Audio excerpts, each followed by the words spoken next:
Et bonjour à tous les amis, c'est Perseda, allez on se retrouve aujourd'hui pour une nouvelle vidéo et une vidéo débrief de la 23e journée de championnat de national où le SC Sochaux-Montbéliard affrontait le FC Villefranche-Beaujolais à Bonal. Donc super nouvelle, on était à domicile, le peuple sochalien réuni pouvait ensemble pousser le club à aller chercher une victoire parce que c'était un match hyper important les amis. De toute façon, je vous cache pas, tous les matchs jusqu'à la fin de la saison, ça va être le même refrain à chaque fois, c'est vraiment des matchs capitaux pour la survie en Ligue 2 et aussi beaucoup d'autres facteurs, mais on va revenir sur tout ça plus tard. Mais en attendant, celui-là, eh bien, il échappe pas à la règle. C'était un match extrêmement capital déjà pour récupérer les 3 points parce que on n'a pas su profiter des failles, des faux pas que nous ont laissé Dijon ou Rouen juste devant nous pour les rattraper. Chaque fois qu'on faisait match nul, eh bien l'adversaire faisait aussi match nul. Chaque fois qu'on perdait, il perdait. À chaque fois qu'on gagnait, il gagnait. Donc vraiment, en fait, le classement ne bougeait pas. Ça s'est changé entre Rouen et Dijon. Eux, en attendant, ça changeait. Nous, on restait globalement à la 3e place.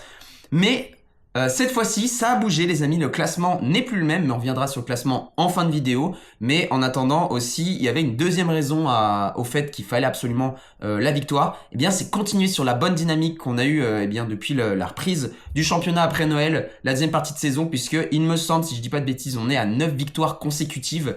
En tout cas, 9 matchs sans défaite, parce qu'on a eu 3 matchs nuls où on a eu une petite phase où on n'a pas gagné beaucoup de points à ce moment-là. Mais en attendant, tout le reste, c'est des victoires. On est vraiment en confiance, sur une très très bonne dynamique depuis la reprise du championnat. Et du coup, il fallait qu'on continue sur cette dynamique et surtout qu'on continue sur la petite dynamique qu'on a eue après les matchs nuls parce que on retrouve la victoire, ça fait plaisir. Il me semble que ça fait 3 matchs qu'on a de victoire du coup. Mais voilà, ça fait plaisir. Il faut plus de points parce que quand tu fais match nul, ok, t'as 1 point. Mais t'aurais pu en avoir 2 de plus qui auraient fait 3 et puis pour pouvoir attraper beaucoup plus facilement tes adversaires principaux. Et les amis, je vais pas vous faire attendre plus longtemps. Score final 2-1. Donc voilà, c'est une victoire. On récupère 3 points. Ça fait plaisir. D'autant plus que, comme j'ai dit, le classement a beaucoup changé avec des faux pas de nos adversaires. Mais on reparlera de tout ça tout à l'heure. Mais voilà, ça fait plaisir et on peut récupérer encore plus de confiance pour continuer la course à la Ligue 2 et tout ça. Donc ça fait vraiment plaisir et c'était un match qui avait beaucoup de promesses et il les a tous tenus puisque eh bien ça a été un match plutôt en 2 temps avec Sochaux qui a dominé la première période et deuxième période on a dominé un moment et ensuite ça s'est plutôt équilibré et en fin de match on s'est fait un peu dominer, enfin c'est mon ressenti personnellement mais j'ai trouvé que fin de match on a été un peu dominé donc voilà c'était vraiment un match en 2 temps et on va pouvoir revenir du coup sur tous les faits de match. Et les amis, dès le début du match, donc comme je l'ai dit, Sochaux mène, ça a été vraiment pas forcément mené sans tuer, mais on menait dans la possession, dans le milieu de terrain, dans l'attaque et la défense. Donc vraiment, on était très serein, beaucoup de confiance, donc ça faisait vraiment plaisir à voir, c'était très très intéressant même. Et on pouvait compter sur beaucoup de nos joueurs. On avait Vitelli, Pébernes, Alexandre Pierre aussi, qui était du coup la charnière défensive avec Vitelli et Pébernes. Alexandre Pierre, pareil, super serein dans les cages, donc ça fait vraiment plaisir à voir. Et nos offensifs également, avec Sami Bagdadi, qui nous a fait un bon match, je trouve. La deuxième période a été un peu plus compliquée pour lui, mais il nous a fait une très bonne première période en tout cas. Et il faut vraiment que je mette de la lumière sur lui parce qu'il le mérite. C'est Aymen Boutoutaou qui nous a fait un match de fou malade, vraiment de malade mental. Il était partout, défense, attaque, milieu de terrain, il était vraiment partout. Il a eu d'énormes occasions de marquer. Il n'aura pas marqué malheureusement, mais vraiment, c'est vraiment l'homme du match. Il me semble que c'est l'homme du match, je crois. Mais en tout cas, de mon ressenti, c'est vraiment l'homme du match. Il mérite absolument ce titre parce qu'il a vraiment fait un match exceptionnel. C'est lui qui a provoqué des actions de but après. Mais voilà, il mérite qu'on souligne sa performance parce qu'il a vraiment été incroyable dans ce match. Et le premier but, les amis, il n'y a pas fallu attendre très longtemps. C'est à la 28e minute sur une attaque de Sochaux. Ça arrive dans la surface de réparation. Et le joueur sochalien se fait accrocher. Je sais plus qui c'est, je crois que c'est Ngata peut-être. Mais Ngata se fait accrocher dans la surface de réparation. Et du coup, l'arbitre l'a vu. Et penalty, donc c'est vraiment cool. Penalty, c'est toujours ça de prix, même si c'est un penalty, oui. Mais ça fait quand même une action de but. Donc ça fait vraiment plaisir. On peut avoir l'occasion dès la 28e minute de mettre le premier but, donc c'est vraiment cool. Et Sami Bagdadi qui va s'occuper de le tirer. Pour ceux qui savent pas, j'en ai parlé dans la dernière vidéo, c'est un nouvel arrivé de cet hiver à Sochaux. Il vient de Valenciennes, il me semble. Et c'est déjà lui qui a marqué un but sur penalty lors du dernier match. Donc là, il va retirer encore une fois un penalty. Et il va le transformer, il va prendre le gardien à contre-pied, parfait. Donc c'est cool, ça fait déjà 2 buts pour lui. Ok, c'est des penalties certes, mais ça fait 2 buts en 2 matchs, donc il est vraiment sur une très bonne dynamique et j'espère qu'il va continuer comme ça parce que c'est un joueur plutôt intéressant à regarder. Et du coup, ça fait 1-0 pour Sochaux. Et du coup, maintenant, l'objectif, c'est soit d'en planter un deuxième, soit de continuer à mener. Et puis, voilà, advienne que pourra jusqu'à la fin du match si on gagne 1-0. Mais c'est toujours une victoire. Mais du coup, Sochaux prendra la première option. Sochaux attaquera, on va rester hyper serein, on va profiter du coup des failles défensives parce que Villefranche, ça a été une équipe, pas forcément avec des grosses failles défensives en mode ils avaient des lignes très écartées, on pouvait prendre de la profondeur et tout ça, mais ils étaient plutôt agressifs, ils savaient pas trop gérer nos attaques, ils faisaient pas mal de fautes ou quoi que ce soit. Donc on a su profiter de cet aspect-là de leur stratégie. Et avec cette fois-ci Boutoutaou, le fameux, qui arrive à passer dans la surface de réparation, qui également se fait accrocher. Donc l'arbitre siffle un deuxième penalty dans ce match, donc c'est vraiment cool. Ça fait une deuxième énorme action de but et cette fois-ci c'est Djoko qui va s'occuper de le tirer et Djoko va prendre le gardien à contre-pied. Ça fait 2-1, ça fait 2-0 pardon pour Sochaux dans ce match et c'est cool parce que Djoko retrouve les chemins défilés. Il avait marqué lors du dernier match il me semble ou l'avant-dernier. Mais voilà, ça fait vraiment plaisir. Il augmente son compteur de but également. Il rattrape petit à petit Benjamin Gomel qui est le meilleur buteur de notre club. Qui jouait pas d'ailleurs, mais Boutoutaou a bien remplacé le fait que Gomel n'était pas là pour ce match. Mais voilà, c'est cool, ça fait 2-0. Maintenant, soit tu tues le match, soit tu maintiens le score jusqu'à la fin du match. Et Sochaux va essayer de tuer le match. Sochaux aura les armes pour tuer ce match. Mais malheureusement, jusqu'à la fin de la première période, il n'y aura pas de but. On a eu les actions, vraiment. Il y a eu Boutoutaou qui a mis une barre transversale, il me semble. On a eu d'autres bonnes occasions avec des centres qui finissaient par mourir à côté du poteau du gardien. Mais vraiment, ça a été, ça a été plutôt accessible le troisième but dans ce match. Mais voilà, il n'est pas arrivé, c'est pas grave. On rentre dans les vestiaires, il y a 2-0, c'est cool. Mais du coup, le fait qu'il y avait 2-0 à la mi-temps et je connais Sochaux, j'avais vraiment peur qu'on s'endorme dans ce match, qu'on se repose sur nos lauriers parce qu'il y a 2-0. On a théoriquement tué le match parce que 2-0 ça fait quand même mal mentalement, même si c'est pas 3-0, parce qu'il suffit de marquer une fois, tu récupères de l'espoir et tu vas chercher le deuxième but et il y a égalité, vous voyez. Donc voilà, j'avais vraiment peur qu'on se repose sur nos lauriers, qu'on s'endorme parce que ça a été les gros points faibles du début de saison, c'est notre capacité à avoir de l'endurance lors de la deuxième période. Donc ça me faisait vraiment peur et pour le coup ils m'ont bien fait mentir. Parce que quand on est revenu sur le terrain, Sochaux a peut-être eu des problèmes d'endurance parce que on a laissé le ballon, mais c'est pas vraiment des problèmes d'endurance, c'est plus de la stratégie. Il y a 2-0, tu vas pas courir après le score à risquer de te blesser ou de t'épuiser trop pour les prochains matchs. Donc on a laissé un peu le ballon à Villefranche-Beaujolais qui avait du coup un meilleur visage également lors de la deuxième période. Ils avaient à avoir un peu plus de confiance offensivement et défensivement. Quoique on n'a même pas eu d'action, on a pu marquer en cours de jeu, donc déjà de base ils étaient plutôt sereins offensivement. Mais enfin défensivement pardon, mais ils avaient plus d'action, ils nous mettaient un peu plus en danger, mais vraiment on restait très serein défensivement. Vitelli et Pébernet faisaient un boulot de malade, et puis Alexandre Pierre quand il fallait s'employer il était là, donc on n'était pas du tout alarmé pendant ce match. Et du coup le but qu'on va encaisser dans ce match arrivera à la 67e minute. C'était sur une touche, donc vraiment un peu à contre-cours du jeu parce que on n'était pas du tout alarmé, les défenseurs étaient très sereins, comme j'ai dit, Pierre aussi était très serein aussi. Et ça arrivait comme ça, la touche a été jouée, ça arrive dans la surface de réparation socialienne. C'est remis de la tête d'un joueur de Villefranche et ça arrive sur un attaquant de Villefranche qui va faire une reprise de volée très bizarre. Il va la reprendre et en fait il va la fouetter un petit peu et ça va tout simplement lober et arriver dans la lucarne d'Alexandre comme ça. Donc voilà, c'est un peu un compte favorable même si voilà ça reste un but. Il y a 2-1, voilà, c'est dommage, mais c'est toujours le risque parce que tu mènes, t'as 2-0, t'as l'occasion de tuer, t'as l'occasion d'aller chercher le troisième but, mais t'y arrives pas et quand il y a entre guillemets que 2-0, parce que 2-0 c'est quand même beaucoup, mais quand il y a que 2-0, tu laisses l'espoir à l'adversaire d'aller chercher au moins un but et ensuite de reprendre encore plus de confiance pour aller chercher le deuxième.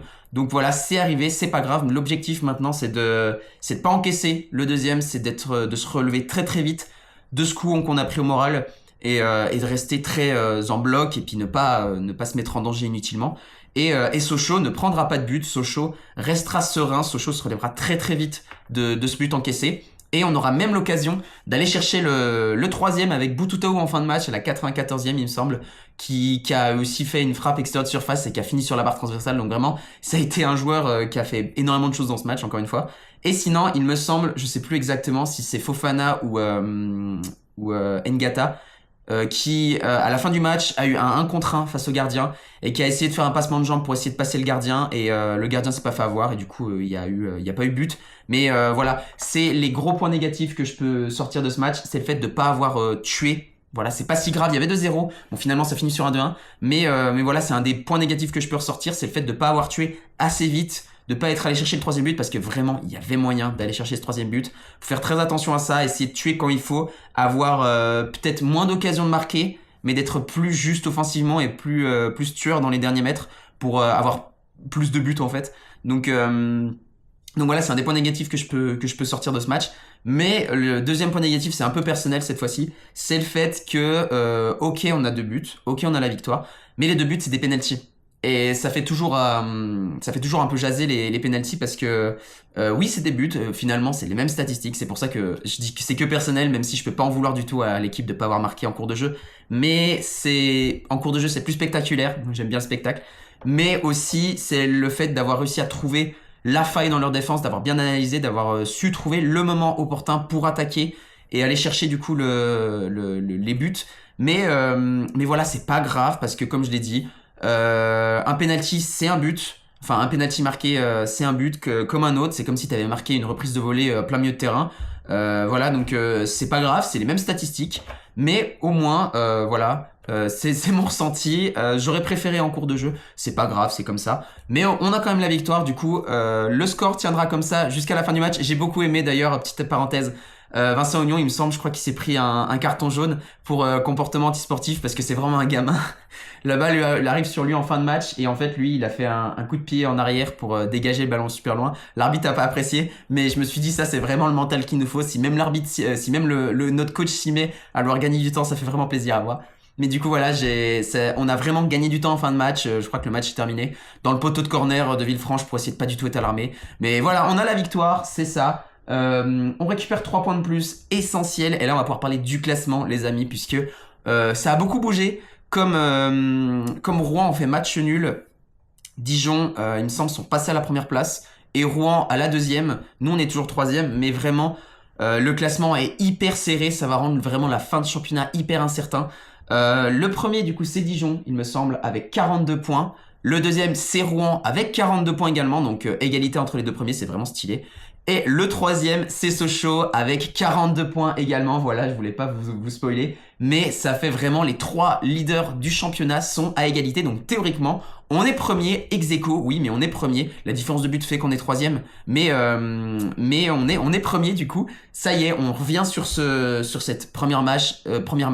Ah, je vais y arriver. Première marche avec les deux autres leaders. Mais après, on va se calmer. On va pas partir très vite tout de suite. Parce qu'en fait, ce reversement, il est arrivé un peu bizarrement, puisque comme vous devez le savoir, ou pour ceux qui ne savent pas, je vais vous le dire, Ajaccio devait être en National 1 cette saison, mais finalement, ils n'y sont pas. Je ne sais pas la raison officielle, je pense qu'ils avaient plus de budget, ils ont été relégués administrativement par la DNCG, en tout cas pour moi c'est le scénario le plus probable qui a pu arriver.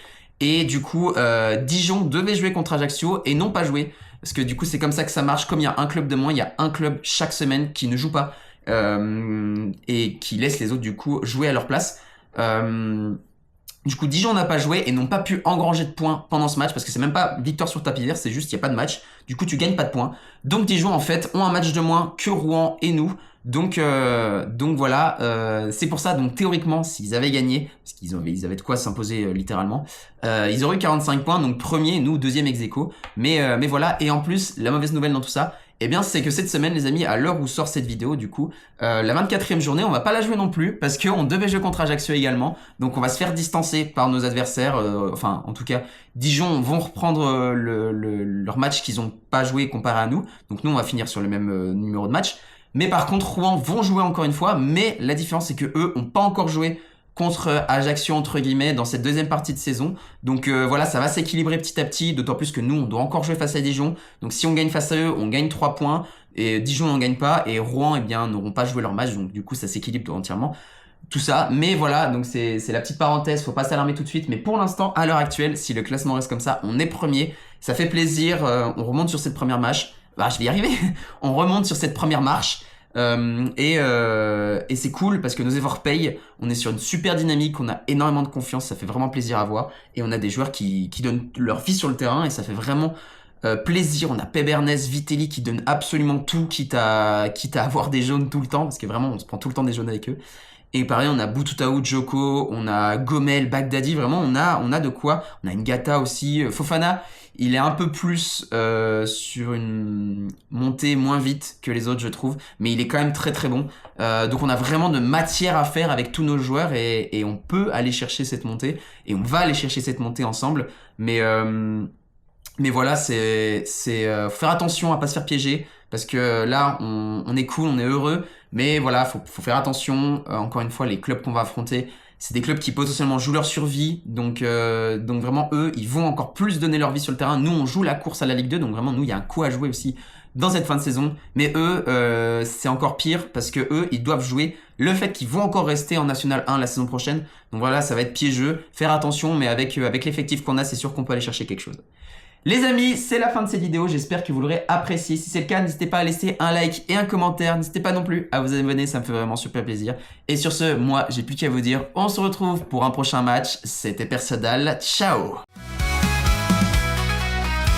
Dans les vallées du Doubs résonnent nos chants, jaune et bleu sur nos cœurs, notre fierté vibrante, Sochaux terre de passion, nos héros sur le terrain, avec force et dévotion, nous suivons ton chemin. Allez Sochaux!